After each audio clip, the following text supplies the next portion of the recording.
So the human nervous system is an exquisitely complex information highway, and it controls all of our biological processes in our body, our movements, our thoughts. It's responsible for our reaction to stress, which as caregivers, we usually have a lot of that. Mm-hmm. For simplicity's sake, I'm going to explain briefly two areas of the nervous system that affect us the most: the sympathetic nervous system and the parasympathetic nervous system. I'm going to get into practical stuff, but just to start with, I'm just going to explain these two. The sympathetic nervous system is our fight or flight. We've all heard that part of that expression, the fight or flight. That's our emergency response system. It increases our heart rate, our blood pressure, and shuts down our digestive system and other essential systems that we need for immediate survival. This is where the hormone cortisol comes in. So whenever we have a fight or flight situation on our hands, our cortisol level goes up. So our bodies were designed to respond quickly to threats, and this is essential for our survival. However, we always need to balance and relax from any stress or impending danger, and this is where the parasympathetic system kicks in. This system is responsible for rest, relaxation, and digestion. It works in the opposite direction to the sympathetic nervous system to rebalance the stress hormone. It's often called the rest and digest response.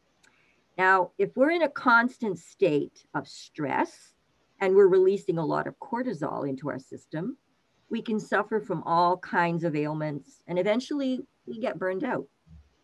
Now, stress takes a lot of energy, and we get very depleted as caregivers. We need to reset our brains in order to cope. So today I'd like to share with you some tips and tricks to help you stay more in your parasympathetic nervous system and help you rebalance your stress. So right to start off with, I want to get you to see the two. So right where you're sitting right now, I want you to follow this exercise with me. It's not going to take very long, but you're going to see the difference. Okay, so start by, I want you to tighten up your toes, your feet, your calf muscles, just tighten them. Your knees, your thighs, your bum where you're sitting, your stomach, pull your stomach in, make it really, really tight. Scrunch your fists together, your arms, your elbows, your shoulders, put your shoulders up almost to your ears. Make your face into a grimace, like you're really, really tight, tight, tight, and hold it, hold it, hold that tightness, hold it, hold it, hold it, hold it. Now, this is your fight or flight. This is your sympathetic nervous system. Now let it go. Let everything go. Now you just went into your parasympathetic nervous system. You went from crisis mode to relaxation mode. That's the mode we have to stay in for our health, the parasympathetic nervous system, where you let go. I have a friend who has trouble falling asleep at night. And when she gets into bed, she does that simple exercise of tightening up every part of her body. She holds it for 30 seconds and then she lets go. She does it 3 times. And she says by the 3rd time she does it, she's sound asleep. Because our body is designed to give us that. And most of the time, when we get into our parasympathetic nervous system, our whole body, it's almost like we sigh, we go, ah, because we're relaxing, we're letting go of the fight or flight. So another example I could give you is, let's say in your home, somebody falls down the stairs.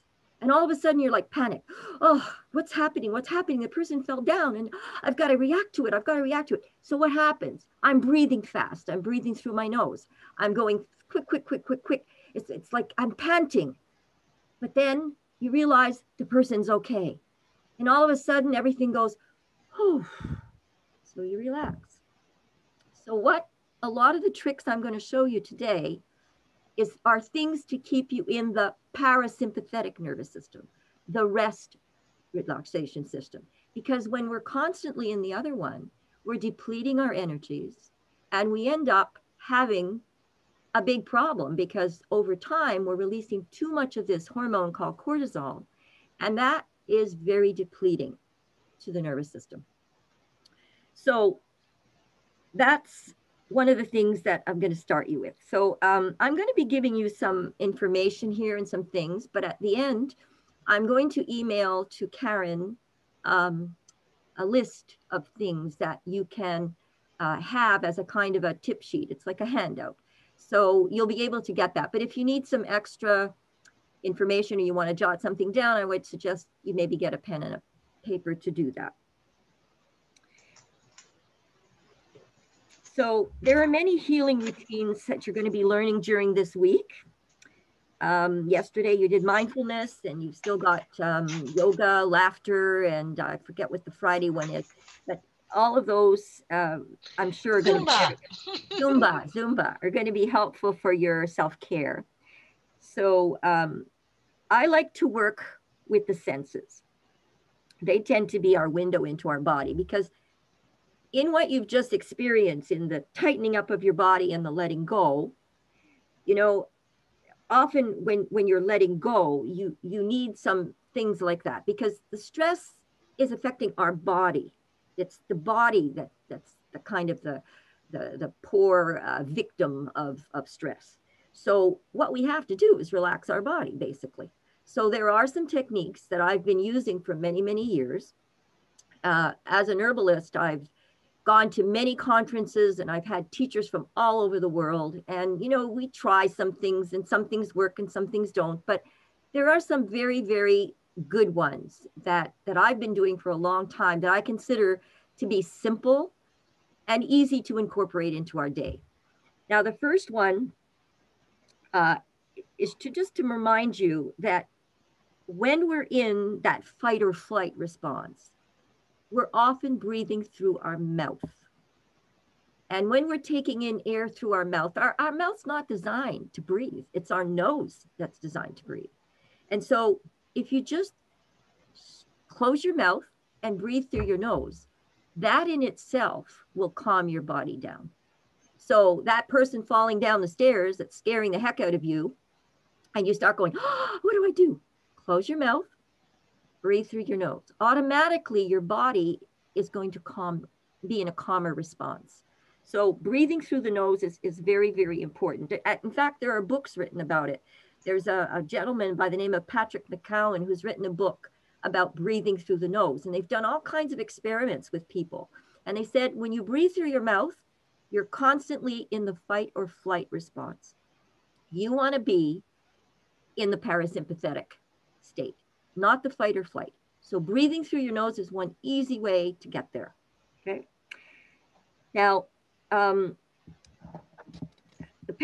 breathing through your nose gets you into what we call the alpha state, because when you're, there's various states. The beta state is the fight or flight. You're breathing approximately 15 to 30 breaths per minute when you're in that state. When you're in the alpha state, breathing through the nose, you're breathing about 5 to 10, mostly about 10 breaths per minute. So that in itself is a calmer thing for your body. Now, Dr. Andrew Weil's written many, many books on health and wellness. He has a routine which I've followed for years. It's extremely simple. It's called the 4-7-8 breath, and he explains it very well on YouTube video, which is only a very short video. It's well worth the time because it explains that things can be life-changing when you use that breath in any circumstance. In fact, on the video, he even says, after a while, when you get used to this breath, this way of breathing, if you're in a traffic jam or somebody cuts you off or you're upset, just going into this mode of breathing will just totally calm your body down. So as a teacher, I know oftentimes when you tell people about things, they listen to you, but then they don't always do it. So because it's a short video, I wanted you to see it. So by seeing it here right now, you'll have seen it. So Karen has put it up on hers so she can show it to you. So right after that video, we'll come back and I'll explain other things to you. Okay, Karen, go ahead. All right, let me share my computer sound so you can hear it. And I'll make it full screen. And everybody see that I'm sharing the screen?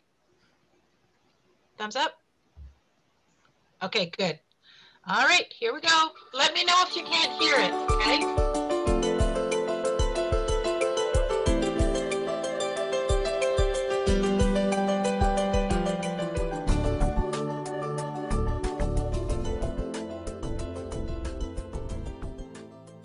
The famous 4-7-8 breath, the relaxing breath that I teach to all patients and doctors and students and friends, another yoga breathing technique. In this, you try to keep your tongue in the yogic position, touching the tip of the tongue to the ridge of tissue just behind your upper front teeth, like that, and try to keep it there the whole time. You breathe in quietly through your nose to a count of 4, and you hold your breath for a count of 7, and then blow air out forcefully through your mouth. Helps if you purse your lips out and you make a whoosh sound when you do that. So the exercise begins by letting all the air out through your mouth. Then you close your mouth, breathe in silently to a count of 4, hold your breath for a count of 7, out through your mouth audibly to a count of 8, and you will repeat this for 4 breath cycles. Looks like this.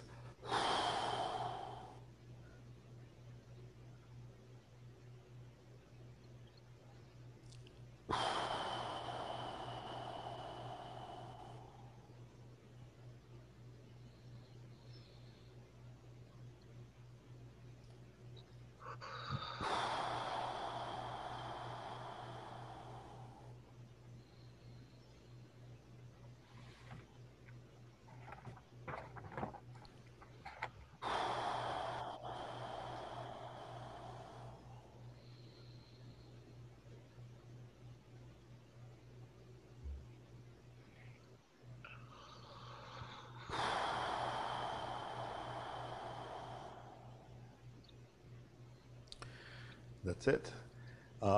You must do this at least twice a day.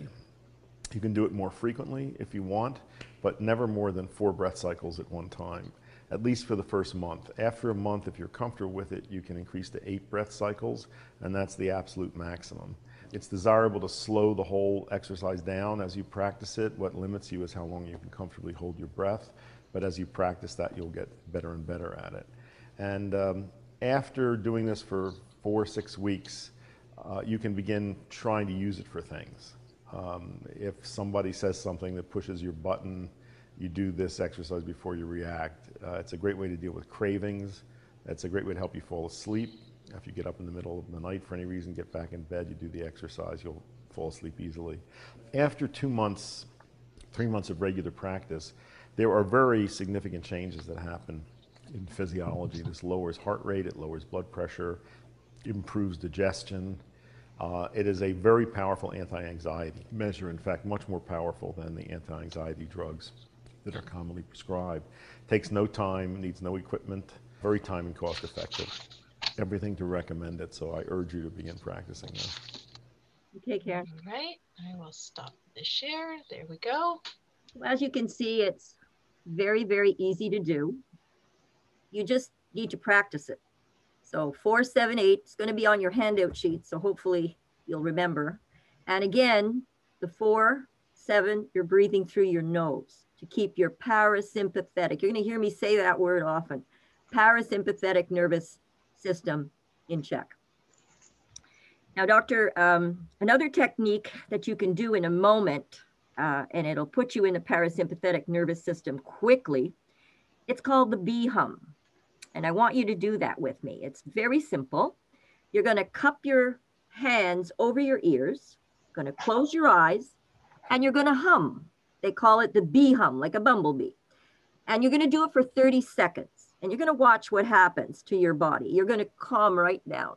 Go ahead. Cup your hands. Close your eyes and start humming.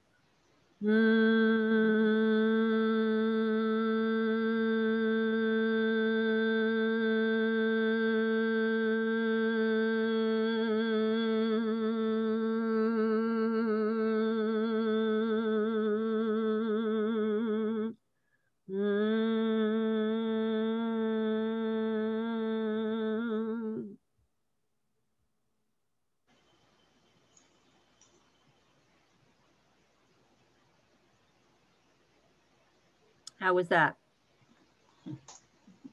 You can come back now.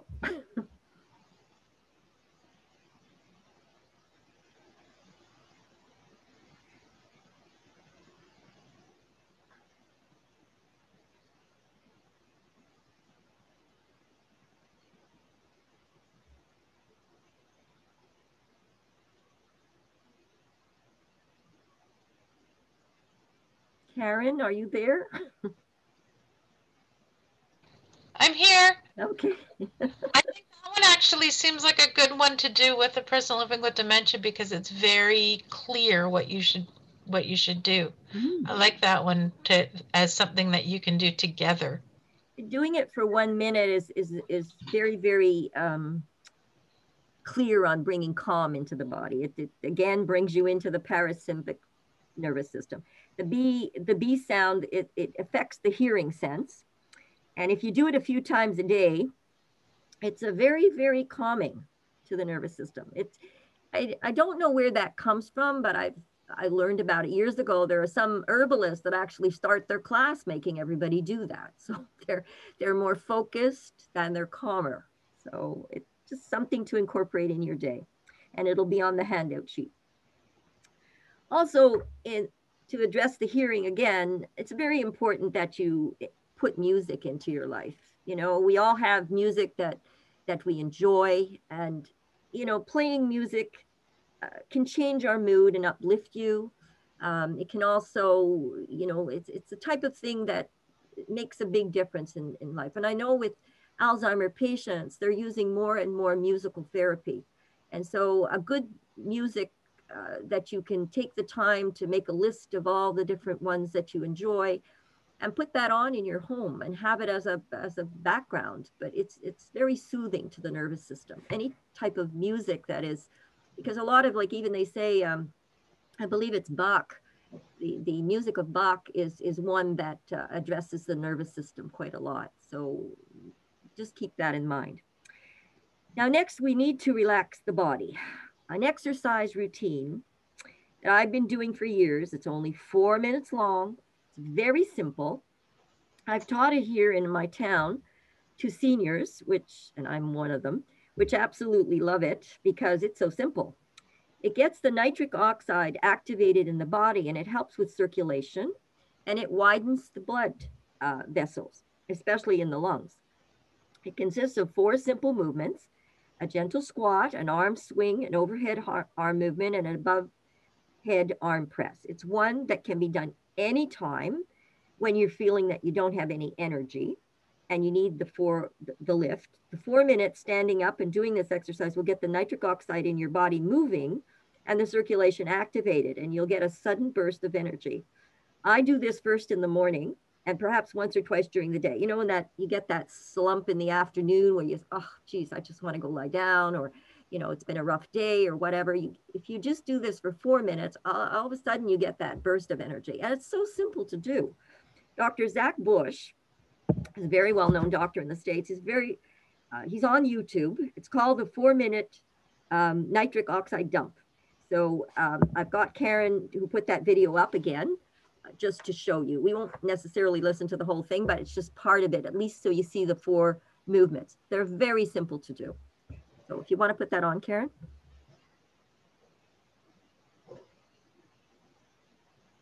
Good morning to you. Thanks for joining us. This is going to be the 4-minute workout we're taking you through today.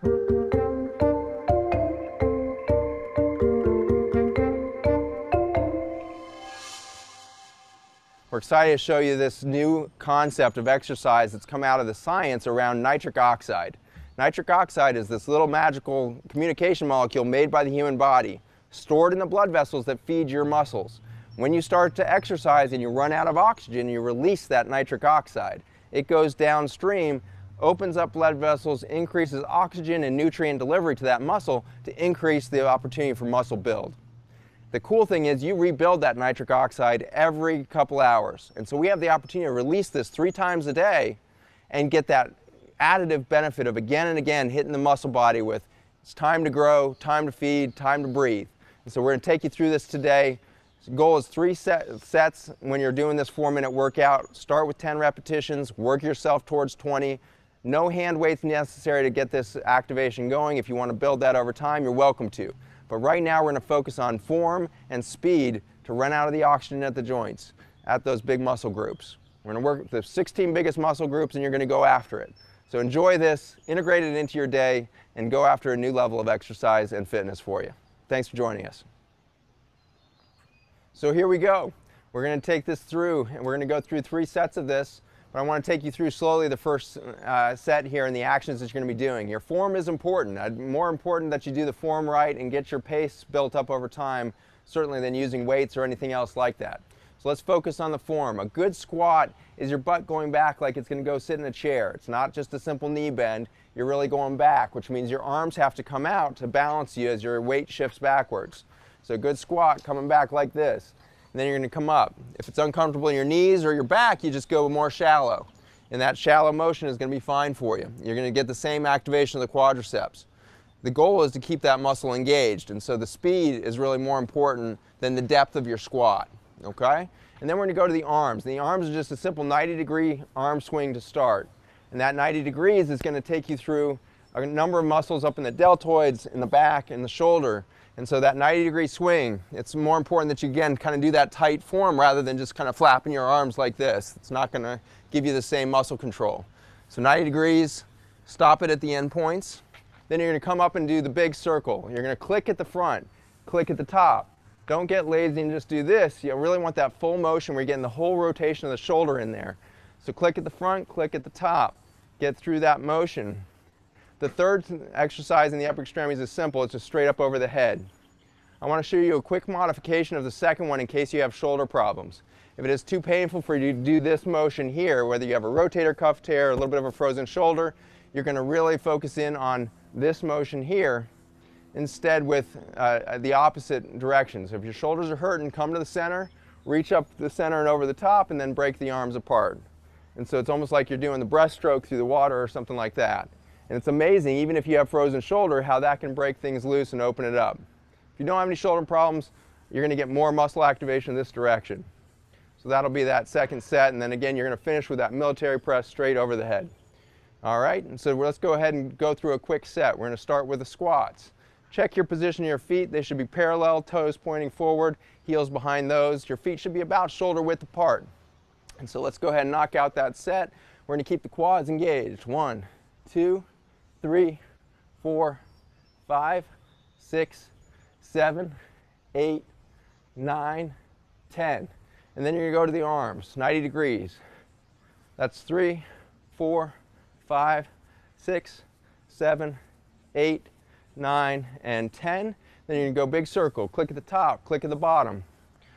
3, 4, 5, 6, 7, 8, 9, 10. Straight over the head. 1, 2, 3, 4, 5, 6, 7, 8, 9, and 10. You're doing great. We're going to go back to the squat. 1, 2, 3, 4, 5, 6, 7, 8, 9, 10. Back to the arms, 90 degrees. Stop them at the end points. 3, 4, 5, 6, 7, 8, 9, 10. And then you're going to do the big circle here. 1, 2, 3, 4, 5, 6, 7, 8, 9, 10. Great job. Feeling a little burn up over the head. That's 3, 4, 5, 6, 7, 8, 9, 10. Last set, push it here. Squats. 1, 2, 3, 4, 5, 6, 7, 8, 9, 10. Arms. That's 3, 4, 5, 6, 7, 8, 9, 10. Big circle. 1, 2, 3, 4, 5, 6, 7. Click at the top, click at the bottom. 10. Good. Straight over the head. 1, 2, 3, 4, 5, 6, 7, 8, 9, 10. Great job. You did it. Now I want you to relax, shake it out, and feel your fingertips.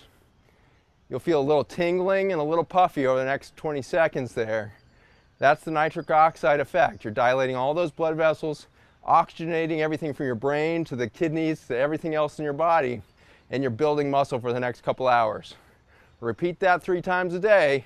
Total change in your metabolism, muscle capacity for strengthening and maintaining that lean muscle, changes the number of calories you burn sitting still. It's an exciting shift in our concept of exercise. Get after it, integrate it into your lifestyle, and enjoy the results. Take care. Okay, Karen, thank you. Okay, so that's in your handout too. I don't know if you were... I feel a lot more woken up, actually. I don't know if you were freezing. Mine was freezing a little bit. Was yours? Was it? Was everybody's freezing? Shoot. It's my terrible internet. I'm working on getting it upgraded, but I think it's on my end. So I apologize if it was freezing. Yeah, because it didn't look like if the link is included in the handout, yeah, we'll be able to download it ourselves. Yeah, exactly. Thank you, Lynda. It's nice that it's so quick. Yeah, well, that's the thing. It doesn't take long, and it's one you do in the morning. You wake up, basically. It gets all the muscles moving, and then if you do it during the day, like that slump in the afternoon, and then sometimes if you just need energy to focus on something, it's really good to do, and it's fast. So. You know what? And if you pair it with something that you normally do, like you do it every time you have to go to the bathroom or something, then you're gonna get used to doing it. Possibly. Okay, over and over again. So that's really important to get exercise in our bodies, and you know, getting out for walks, and you know, there's a thing called Shirin-yoku, which is the Japanese art of forest bathing. And oftentimes in Japan, when somebody's got nerve problems, nervousness is being addressed by telling them that they have a prescription for forest bathing. So going to walk in nature is really, really good for you. And if you can take your loved one out as well, it's, you know, a good thing to help with the nervous system. So next we need to relax our bodies, and this is through massage. Now, who has time to go for a massage these days with our caregiver roles and the COVID going on? But self-massage is very real, and it's a wonderful treat that can be done at home. When tension's very high due to some incident, and we want immediate way of getting to the parasympathetic nervous system of our body, the exercise I showed you before, tightening up the whole body and then releasing, is a really good thing.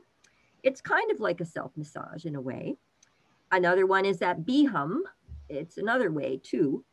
But one of the things that's really, really good, like when I studied shiatsu many years ago, we were always told that the nervousness that people have starts in the head.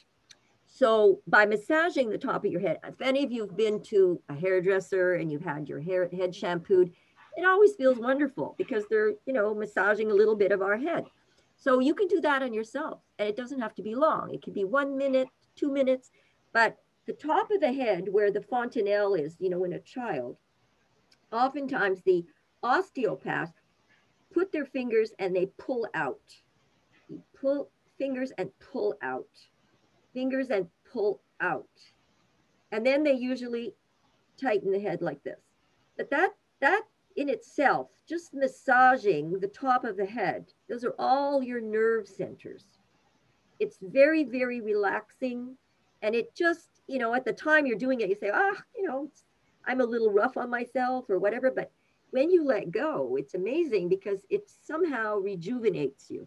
So in shiatsu massage, that's usually how they finish the massage, because at that point you're trying to get the body in a relaxed state, and go addressing the nerve centers of the head is what usually helps to calm the body. So I would invite you to try to do a little bit of that head massage type of thing, calm the body. Another technique that's very simple to use, and this is a course that both my friend Lynda and I have taken over the years, but we knew about this for many years. There's been different things done about it. And that's using a ball. You need a ball like this. And it has to be a hard ball, not one of those squishy balls. Okay, it has to be a hard ball. And what you want to do is you want to take this ball and you want to put it behind the shoulders or the neck part. and you go up against the wall, and you use your whole weight to hold that ball in place, and then you just move. You move various ways. Because, you know, if you go to get a massage from somebody and they're massaging your back, you might think, oh God, they're on that good spot. That's the spot I have the most tension. Well, using a ball, you can have the perfect tension spot because you're in control of that ball. So that ball against the wall addresses the shoulders. I do this before I go to bed at night because I find it very, very good, because if I've been tense during the day, going up against the wall for like a minute and just getting and addressing the sore spots on the shoulders, because the great majority, I have a friend who's an osteopath, and she says to me, the majority of her clients that come to her always have shoulder tension. So a lot of us keep our tension there because we're carrying a lot of burdens in life. So, you know, I'm a caregiver for 2 people, so I have a lot of tension. So the ball on the back against the wall, and it, like I said, it has to be a hard ball, and moving it all around is very therapeutic. You'll find that over time, your muscles will get released, and it's such a simple technique, and it's a ball, you know. So, I mean, I'm sure you have one of these around the house, and if you don't, I'm sure you have grandkids that might have them, or friends that might have them, or you can, bearing that, I think dollar stores have them, Toys R Us even, places like that. So a ball is a simple way of releasing tension in the shoulders. Now, if there's a sensitive spot, again, from my shiatsu training, I've learned that if you go to a shiatsu, which is a type of massage that uses acupressure points, when you have a sore spot, you stay on that spot until the body releases. So if you have a spot on the shoulder that's particularly sore, just stay there and hold the tension on that spot. There was a class I was in many years ago where the man showed, he brought a person up in front of the class, and he said to us, do you see that person? What do you see difference about their shoulders? And the man had one shoulder that was up higher than the other. So what the man did is he took the higher shoulder and he just used his fingers and he pressed down on that particular shoulder. And he just pressed and held it. And he held it. And eventually what happened, it took about a minute or 2, the shoulder let go and the shoulders became even. So by putting a pressure on a spot that's particularly sore, after a while you're giving a message to the body, I'm not releasing this tension until you let go. And that's what happens. The body lets go. So that's a very simple way of releasing tension in the shoulders. Another helpful releasing technique is using a small ball. The small ball on your feet, which all the meridians of the body, I'm talking about meridians here. So when you go to a reflexologist, okay, or just getting back to traditional Chinese medicine works with meridians. Meridians are all these lines in the body that are just below the skin. You can't see them, but that's where an acupuncturist will know where to put a needle on one of the meridians. Usually every one of these meridians, it looks like a bunch of like hoses in the body that go from the top of your head right down to the bottom of your feet. And a lot of the tension that we have in our body could be related to one of our organs in our body or a particular muscle group in our body. And so releasing the tension in that area, it's like, if there is tension, let's say in your spine, in your back, it's like that meridian will be like, you know, a garden hose that's kinked. So what you want to do is release that kink. You want to make the hose energy flow better. So because the meridians come right out through the feet, a reflexologist, a foot massage person, right, basically will address the feet and do all kinds of massage on the feet Again, holding points that are particularly sore to release the tension there. Now with a small ball, and usually it's better if you stand, because if you sit, you don't put as much pressure, but putting the, the tension on that particular spot on the feet where you have the most problems will release a lot of the tension in the meridian. And if there is a blockage of some kind, or as I said, a kinked energy hose, the hose that's going through the body, it'll release it. So again, you just have two, the larger one for the shoulder and the smaller one for the feet. It's a great tool when you don't have the money to get out to a massage, or the time to get out to a massage therapist to get those treatments. You can do it on yourself, and it's very inexpensive. So there are reflexology charts, by the way, that you'll find online. I had one here, but my computer is not working the way I'd like it to. So if you just Google reflexology chart, you'll see a picture of the feet and all of the areas of the feet that relate to various parts of the body. So the other area that is very, very therapeutic are the ears. Okay, if your ears are like, you know, like you've seen pictures of a fetus, an upside down fetus, like this would be the head. All these areas of the ears are the head, and this is the bottom part of the head. So doing a massage of your ears each day, and I'd like you to try to do it now. You take your fingers and you just go inside the ear and you press hard. Go all the way down to the bottom, to the side, to the bottom. Pull your ear out a little bit, massage the back of it. Okay, it's very, very therapeutic. It's almost like giving yourself an acupressure massage. If you go to, there are some acupuncturists that just specialize in auricular therapy, and that's putting needles in the ears. So all of these things, this particular massage of the ears is something you can do and you're watching TV. You just put your hands on both of your ears and do a good massage there. And do it like for a good minute. You know, it sounds like it's a long time, a minute, but it's amazing the benefits that you get over time with doing that simple technique. The other, that phone is just not going to quit. Sorry. I'm supposed to answer my husband or my son. Don't worry about it, Lynda. It's fine. We all understand. That's frustrating. Okay, so the other thing is, again, the meridians of the body. The meridians of the body are coming out through the hands and through the feet. So again, to address blockages, energy blockages I'm talking about now, a good thing is the webs between the fingers. You just pinch them, okay? You pinch the web between the fingers. Just do it now as I'm talking to you.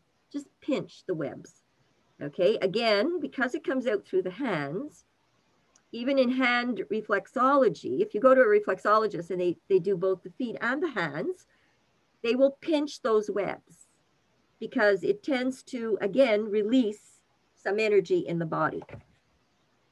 Okay, so those are very, very good, easy techniques that you can use to address self-massage. The ball for the back, the ball for the feet, massaging the ears, and pinching the webs of the fingers. Self-massage, very cheap, and it's not taking that much time. Now, another way of relaxing the body is fasting the eyes. We're bombarded these days with all kinds of images because of this COVID. We're listening to, just a question, where do you think the United States, what nervous system are they in today? The parasympathetic, which is calming their nervous system down, or are they in the sympathetic nervous system, which is getting them all agitated?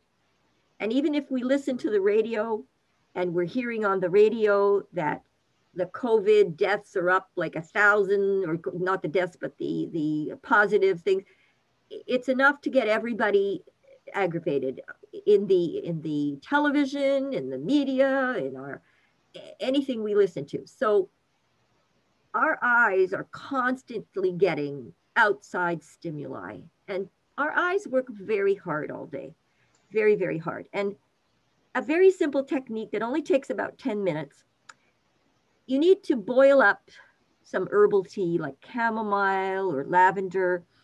And if you don't have any tea, a simple warm water will do it. And you make a very simple compress, just a washcloth that you dip in the tea. And then you go and you lie down on your bed or your couch or whatever. You can lie back and just place it over your eyes, like so, for 10 minutes. It's incredible what that does.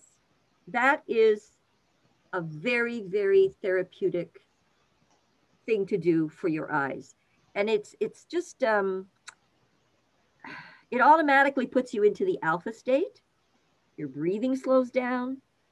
You're shutting off all the sensory stimuli, and you're going to calm your whole nervous system. And after 10 minutes, you're going to feel rejuvenated, guaranteed. It's guaranteed, because you've shut off a lot of things. It's like sometimes and when you're lying down like that with a compress on your eyes, you're not seeing any outside stuff, and you're not usually hearing any outside stuff. So you tend to bring yourself right into that parasympathetic nervous system, the calming, rest, relaxation system. So that's very, very helpful. Now, another thing that I'm going to recommend to you, but a lot of us as caregivers don't have a lot of time for it, but I know a lot of herbalists use it, and I've used it too. It's a foot bath. A foot bath is something that, again, will relax our whole body, but it's very simple to do. I usually get around to doing it maybe once or twice a week if I'm lucky, sometimes only once a week, but it's so wonderful to feel. It's easy to do. Just get a basin, put some herbal tea in there.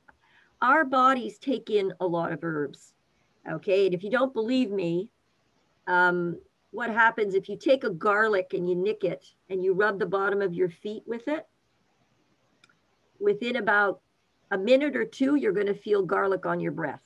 It reacts that quickly. So if you're putting your feet in a little basin full of herbal tea, whatever that herb is, I would suggest lavender, chamomile, rose petals, something like that. Your body's going to feel the calmness. Your feet are going to take that in. So it's very calming again to the nervous system. So that's another way of doing it. Although I do know that people don't always have time for that. But another one that's good too to use this time of year, we call it winter medicine as herbalists, is pine needles. Pine needles of any kind, or even cedar. All you have to do is go and get some pine needles from your tree outside, or if you have a nice neighbor that would let you take a few little cuttings, and you clip it, put it in your basin, pour some hot water in there, and just let it steep. And then put your feet in there. That also is very therapeutic, very, very therapeutic to your body. Okay, now activating your sense of smell. Aromatherapy is everywhere these days, but you need to be cautious with essential oils. They're very concentrated, and some people can get skin irritation if you don't use them with care. One essential oil which can be used quite freely is lavender. A simple way is getting just a plain cup of hot water.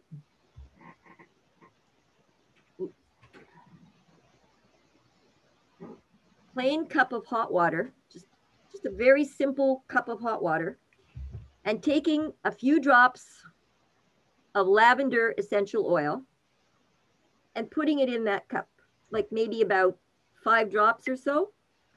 And immediately you will smell the essential oil. It's like your own little private diffuser. Now, sometimes those diffusers can be very expensive. They're a pain. You have to clean them and everything. This is so simple. It's a cup of water with some essential oil in it. Now, sometimes people put this beside their bed at night so they can smell the lavender during the night, and it lasts for a long time. As a matter of fact, because I had to stay concentrated this morning on what I'm doing, I have a cup here with rosemary essential oil, and I can still smell it. And I put it in at like 9 o'clock this morning. The essential oil of rosemary keeps your mind focused. It's very well known for people with any kind of difficulty with focusing, like especially students studying and so on. Rosemary is the primary herb for that. But lavender, I think, for caregivers is probably the best one you can do. So lavender is cheap. It's not expensive as an essential oil. You can get it at even Provigo. My Provigo over here has it. So if you could just spare that in your budget to get a little bottle of essential oil of lavender, put a little bit in a cup of water and leave it beside you. And it's also calming to the nervous system. Our bodies take in herbs very well because our bodies are meant to be in line with nature. So that's a very, very good thing. Another thing too, if you want to use, is to get this particular bottle. It's for energy. I think it's made by the Cedar Company. I hope you can see that okay. It's orange blossom water. Okay, and if you open it up and you smell it, it's got that fragrance of oil. So what I do is I put that in a little spray bottle. And that's when I need energy. A particular day when I have appointments, taking my son to the doctor or my husband's situation, I spray this. And when you spray it, you just spray and you walk your nose through it. Okay, it's orange water. So it's very simple. I think it costs about $3 at the store. It's called Orange Blossom Water. Orange citrus family is very well known to give energy. So that's the type of thing that would be very appropriate and very helpful. Okay, the last sense that I want to address with you is the sense of taste. Now, there's a lot written about the many different diets and ways of eating these days, but I don't want to get into any of them because all I can say is you just need to eat more plants and less sugar. Sugar is very depleting to the immune system. And many people, when they're stressed, they're drawn to sugar. So an awareness of just that will be hopefully help to curb your need to be satiated with sweets in order to stay healthy. One important aspect is to make sure you're well hydrated. There's a tendency to forget to drink, and dehydration is very much a stressor. I would invite you to explore the many lovely herbal teas that are on the market today. One of my teachers, Rosemary Gladstar, founded the Traditional Medicinal Company many years ago. And although this company's changed hands many times, she's still an advisor to that company. She's a brilliant herbalist, and she's formulated many of these teas in really good ways. I know that coffee tends to be the beverage of choice for many people, but keep in mind that coffee is a stimulant and it can elevate your heart rate. And when you need to stay in the parasympathetic nervous system, coffee's not your best choice. A cup of soothing chamomile tea is calming to the nervous system and also the digestive system. If you have any tummy ailments, chamomile is very, very good for that. Ginger is also very much appreciated for any digestive system problems. Ginger is often used for nausea when women are pregnant, if they have that morning sickness thing. There are many others that have therapeutic uses. And when I teach my class, I go through 50 herbs with my students. And I can't do all of that now, so I'm just giving you the essential ones. I've addressed lavender, chamomile, eucalyptus. If you have a cold sometimes, you can always put this cup of water with a little eucalyptus essential oil. Eucalyptus opens up the nasal passages. You could also do the same thing with pine needles. They do that as well. We need to remember to take care of ourselves. Take the time to sit down with a warm cup of tea. It's just the best thing for our nervous system. I don't know if any of you watched The Big Bang Theory, but on The Big Bang Theory, Sheldon always says his mother told him that when somebody's having a panic attack or they're anxious, to make them a warm beverage. Well, a warm beverage, a good soothing cup of tea, is very soothing to the nervous system. I would also say that sometimes what is good is to sit down and Just a moment, please. Stan. Okay. Thank you. Is to sit down in front in a soft place, perhaps even light a candle. There's a Danish book written called Hygge, which is the art of happiness. And they sit down in the wintertime because they get winter, the light is much lower at this time. I think they get dark at 3 o'clock in the afternoon or something like that. We're getting dark at 5 o'clock. They sit down and they light a candle. They have a cup of tea and they look at their fireplace. There's a fireplace online right now on our TV channels. There's one particular channel that's just fireplace. Could you imagine sitting yourself down when you've had a rough day, cup of warm tea, little candle beside you, looking at a fireplace? Does that conjure up a parasympathetic nervous system for everybody? Because it's a calming system that we want to get into more and more, because that's what helps us to stay healthy and to continue doing our caregiver role. Now, just one little tip. If you have trouble sleeping at night, I mentioned before that a friend of mine does that tightening up the body and releasing. That's one way. But if you want to have a warm glass of milk at night and take a nutmeg, the real nutmeg, not just the powdered stuff, and grate it into your milk. It's very calming to the nervous system, nutmeg is, and it also helps you to stay asleep. So that's just a little herbal trick for you.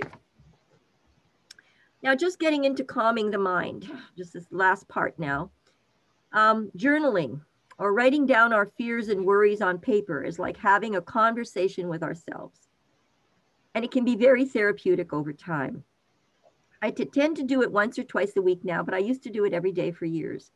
I just write whatever I'm thinking, what's troubling me, and I only write about 1 or 2 pages, but getting it down on paper seems to be very freeing.